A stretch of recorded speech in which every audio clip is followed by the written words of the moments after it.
everybody, welcome to day 27, where we are going to be talking about the book that you're writing and what to do if it's part of a larger series. Go ahead and hit that subscribe button below if you haven't already, and then whatever it is you're drinking today, go ahead and grab a cup, cozy up, and let's get to writing.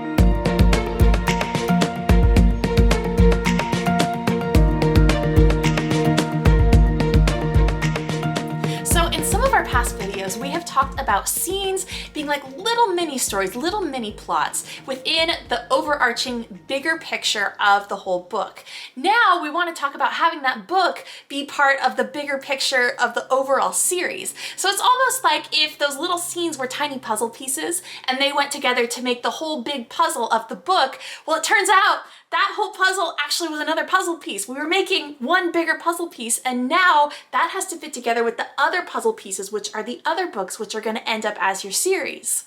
And there are exceptions to this. I want you guys to kind of think like Nancy Drew, where every single book is a contained episode in itself. So you can read them in any order. You don't have to start at the first and go to the end. And so there's nothing that leads from one book to the next because you can read them in any order. So that is still a series, but it's a little bit different than what I'm kind of focusing on today. So we talked about foreshadowing yesterday in the context of doing it within one story, but I want to talk today a little bit about how we're going to foreshadow towards the next book in the series. And I would say to actually keep this to a minimum and only use stealthy clues like we talked about yesterday. So only slip in information about the next book when it is 100% relevant to what is going on in the story at the moment.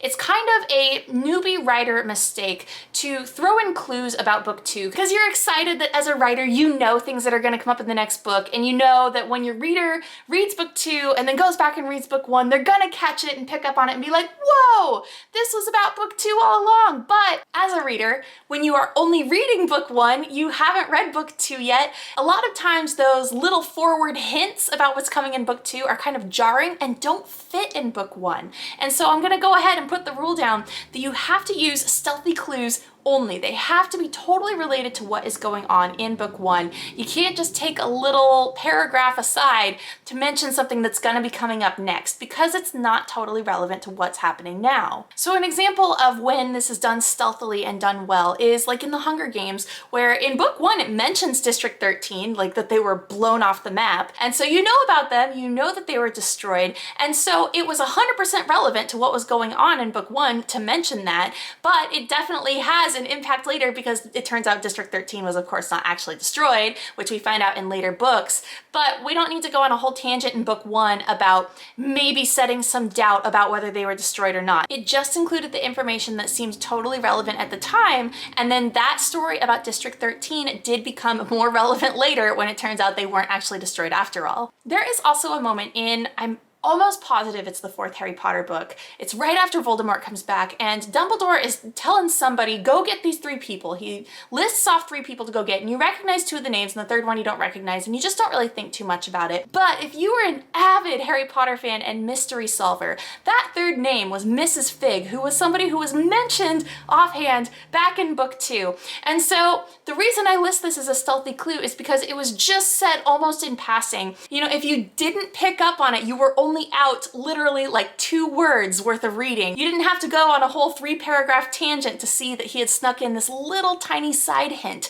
But for the people who were really into solving those mysteries, you could go back and see that that third character that he mentioned was somebody who'd been mentioned back in book 2, and you could put together that, oh my gosh, Harry's neighbor is actually a witch or a wizard. And it was a really big deal if you happened to solve it, but if you didn't, it didn't detract from the story, it didn't derail it in any way. It was just read over super quick and not even noticed. So when it comes to foreshadowing the next book, keep them as stealthy clues and things that just read like they're part of the first book, like you don't even notice that they're out of place, because we don't want things that are out of place. But what should lead you into the next book of the series is an overarching problem that you know hasn't been resolved yet. So I don't want you to mistake this to think that book 1 doesn't need to solve its own conflict. It absolutely does. You have to wrap up book 1 all within the arc of that story. You cannot leave it. I know cliffhangers are awesome, but a cliffhanger is not okay if you have not reached the climax and the resolution of your story first. You can have a cliffhanger after that, but if your main conflict was your character struggling with an insecurity, you cannot wait until book 2 to solve that main conflict. That has to be solved in book 1.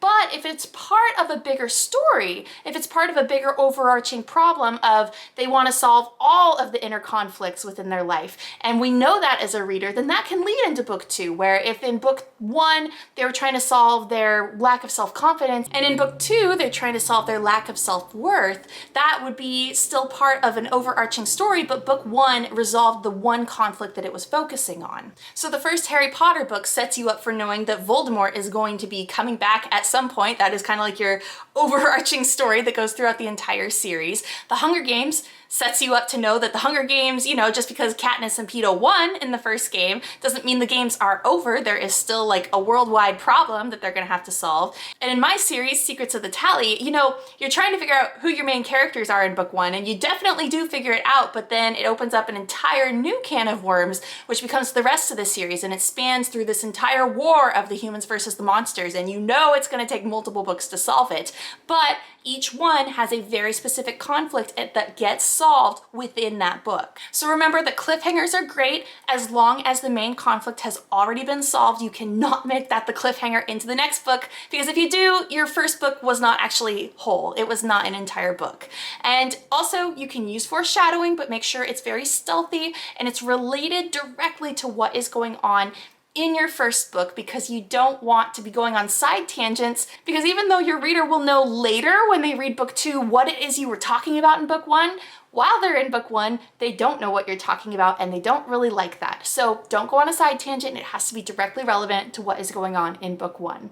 So if you guys are writing in a series, I would just encourage you to evaluate what you have and make sure that what makes people want to go on to the next book is not necessarily a cliffhanger, but that there is a really strong theme and that they enjoyed reading the first part of that theme in book 1 so much that they want to go read the next chapter of that theme in book 2 and then in book 3 as well. So if you know that this is the first book in your series, go ahead and take a look through your outline and really look for your foreshadowing that leads into the next book and a really strong sense of theme that's going to make your reader want to keep coming back. And then of course remember that we're going to start writing the book in 5 days time. So wherever you're at, if you feel like there's some holes you need to patch, if you feel like there's a couple parts that are feeling a little bit clunky, put a big focus on those over the next couple of days. No matter what videos I have coming out, you definitely want to be working on that outline, making sure that it is totally ready to go so that on day 31, we can start writing and hit 50,000 words in 30 days because we have a really good and strong outline. So I'm gonna jump off and do this as well. I know that this is the first book in my series, so I'm going to be evaluating it for theme and also looking for what kind of foreshadowing I want to put in, but also I am still working on that outline and fixing the kinks because I have a lot of them. But we have a couple days left before we start writing. So if you guys haven't hit that subscribe button below, click it now, have fun with your writing today, and I will see you guys tomorrow for day 28 of the 60-day novel writing challenge.